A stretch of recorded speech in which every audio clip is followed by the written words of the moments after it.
Okay, my friends, this is going to be fun. Shocker du jour. Challenging century-old beliefs, scientists unravel mysterious origins of Stonehenge's altar stones. They now say they came from Scotland, not Wales. Well, I challenge their challenge, and I think my challenge will hold water. Okay, here it is. I mean, it's all over the news the last few hours everywhere. Stonehenge altar stone originally came from Scotland, not Wales. New research shows. I'm going to tell you right now, they have no clue what these stones are made of in the first place. They call them sarsen stones, and they think they trucked them in from somewhere. No, absolutely not. This is biology, and I can absolutely prove it to you. Now, this is just so obvious, it's incredible. This is called the heel stone. It's outside where the monument is up here. The heel stone is down the road. These are toes. This is a foot. It's a foot. It's called the heel stone. And there was another one. They called it the twin stone. That means it must have looked very similar to this if it was a twin stone. Now, I am going to show you why I can prove this is a foot. Not just that it looks like a foot. Oh, it's just one of those pareidolia things. No, absolutely not. And it can be verified and tested. How can I make these claims? Let me show you. All right, let's take it from the top. Your feet and your toes are saturated, literally saturated with blood. You see this? These are the terminals at the end where your vein and your artery come down. Your artery comes down, the vein comes back. But at the end, there's two little tips at the very end and two on the sides of your fingers. Now on the toes, it's very similar. And here's what the toes look like. At the very tips of the toes, you got the same thing. You got the veins and the arteries. Now back here, there's a couple of spots where there's a lot of blood as it takes a new direction to come out to the toes. I believe there's a couple of major spots right in here. Now let's see what the heel stone looks like. Well, guess what? There's those little tips at the end of the toes. There they are. Explain to me why that would be, and these things coming out looking like toes, first of all. And then you got your heavy amounts of blood up in here, which is where they all splits off to go to the toes. Here you got a broken off heel where the foot would have come down, the leg would have come down like this. Here you've got some blood. When you see that black, it normally indicates vein blood. Now, I'm not sure. Now this also looks black. I don't know. But there's going to be artery blood, there's going to be vein blood. So one or the other. Now, that's a foot. I mean, it's just undeniable. And again, if it was drilled into correctly, you could find the signatures of blood in there. There's no question, in my mind, none whatsoever. And because this was a product of the Great Flood. These were monuments to giants. They didn't just bring these things in to build some monument to gaze out at the solar eclipses or something. This is the kind of stuff they come up with. It's crazy. Okay, so I don't mean to be critical, but I'm going to tell you right now, it's all about money. Ongoing investment is required to maintain cutting-edge facilities like this, which are crucial for attracting the world's best minds and paying them a ton of money. In this case, we are delighted that our outstanding research, reputation, and facilities led PhD student Anthony Clark to travel 15,000 kilometers from his home in Wales to study at Curtin. This is nothing more than an advertisement for Curtin. And make this significant finding. This is not significant. It's just a waste of time and money. And now he says, Curtin has given us the freedom and independence to explore fascinating work. Well, I want Curtin to talk about my work and see how can they possibly miss what I'm showing? Such as Stonehenge, and access to the world's most advanced equipment, expert staff means I can complete all my work there. Now, this guy Mr. Clark is coming to Curtin to do all this research, and I don't think that's a good idea for Mr. Clark, to be perfectly honest with you. And the whole thing is about how they're outstanding, and they're doing all this fabulous work and fascinating study. An example of the stellar work being undertaken at Curtin University. Well, let's see if they will come around to reality. Then they'd be stellar. If they do, they'll be the first ones. And now they're making these claims.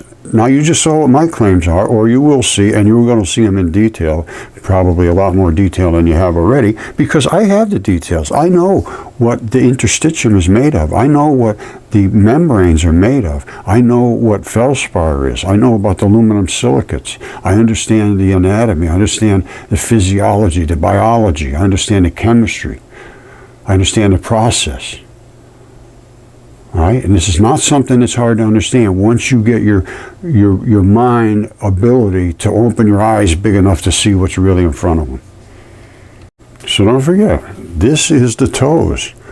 These are the terminus of the vein and artery at the end. The artery comes down, the vein pulls it all back. These are where there was a lot of blood right here. And the same thing here, there was a lot of blood in this area. Same thing here, that discoloration. This can be easily looked at and examined.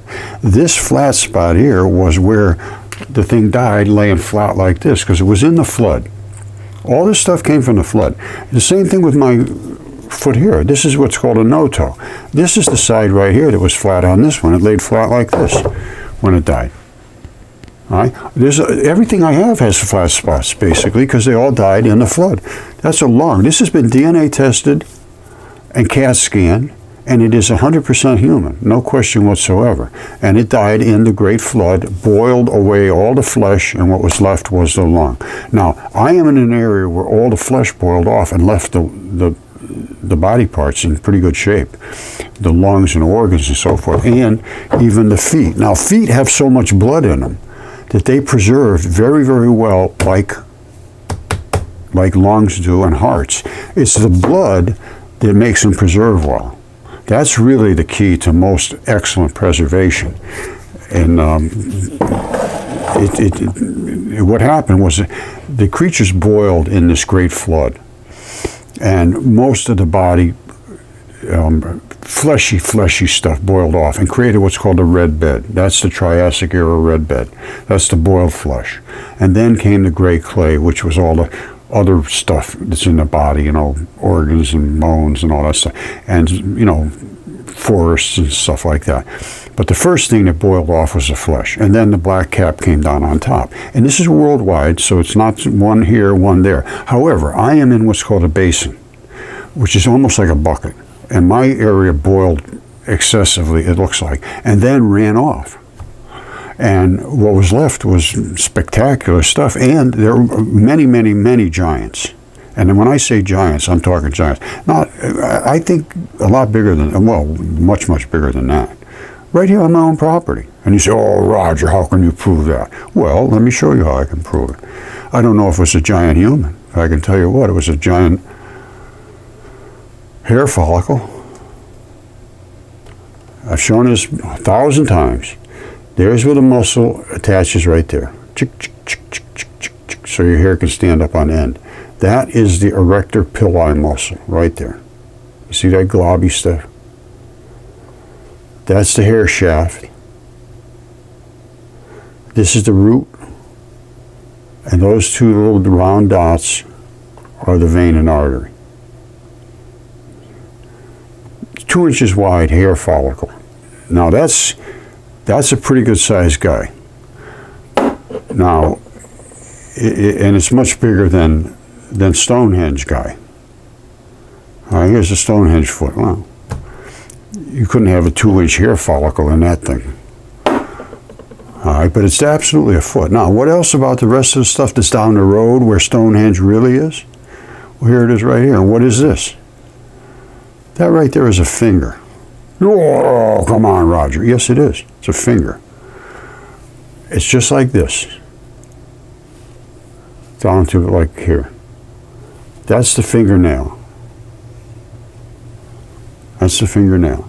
This right here is the part that's right in between your knuckles and your knee, bones, in between bones so they don't scrub together. Those round ones. All these flat things are here, like this here. This is a tendon. This is really a tendon, and there's actually was blood in here, and I got the microscope going. I can show you where the blood has run down, because it died laying flat like this, but it was a tendon. That's all it was. It's stuff like this here. These giants were so enormous, the average mind cannot accept it. And this is along the gun. I showed you things, I think, and it's just saturated with blood. There's still going to be blood in these things. There's going to be a lot of blood. As a matter of fact, there's some right here. You see that? Red, yellow, and black are the colors of blood. Red is fully oxygenated. Yellow is not, the oxygen's mostly gone. Black is where it's completely gone, and it's going into the vein.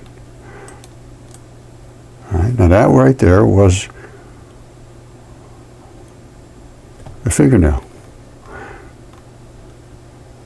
All right, now here's the ones I have. Here's the one I have here. You see, remember I told you that round thing goes between bones? That's it right there. See that round thing? These are the vein and the artery. That right there is the fingernail. This is 3 feet long from front to back. 3 feet. That's pretty good. That's not as big as the one at Stonehenge, but it's pretty good size. And again, I broke this piece off so I could go down inside and get blood, because you cannot get blood from the outside. And here is the part I broke off, which is the fingerprint. It has still fingerprints still on it. You see, with the sweat pores. And that's the fingerprint ridge. Fingernail was right up here. And that peels right off, just like this. And it did. It just peeled right off. When I smacked it, it popped right off, because it's just almost like glued. And that is, underneath here was saturated with blood, and I did get blood out of it, and I had it tested, and it was human. So that is a gigantic fingertip human. The lung here was also tested human, and saturated with blood. I mean, literally saturated. And the other one actually had blood coming out of it. That is literally blood. This is at the bottom of the lung. Actually, this lung right here, and that's actually blood in there. And I drilled into this to get some blood before, when I sent it off to the lab. And I could drill into it again. People say, "Oh, he wants you to drill into something and show us." Well, I could show you what it is. This is right there. I mean, what's the sense of drilling into it? I know what it is. It's blood. Anybody wants to challenge this, come on down.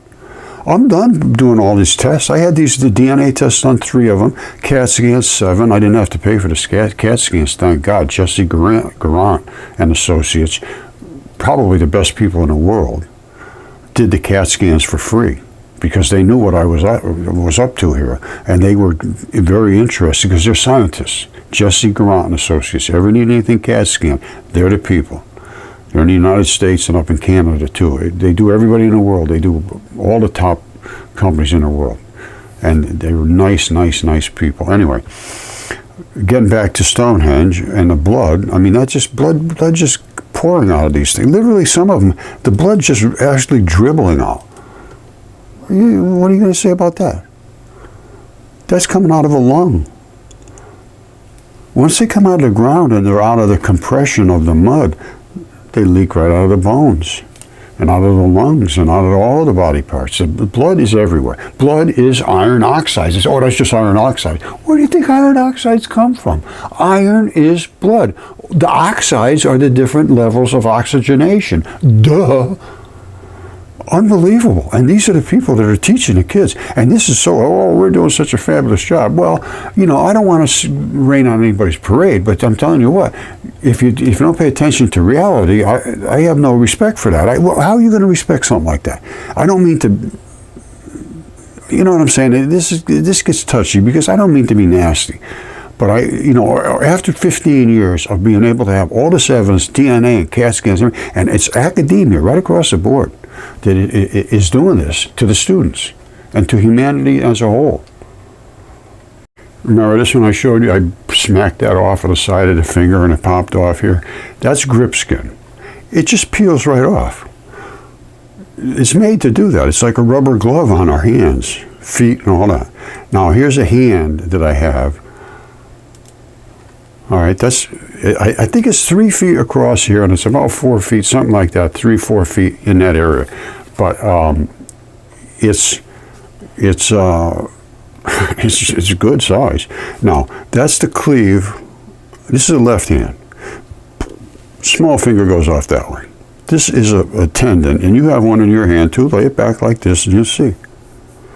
That's that tendon.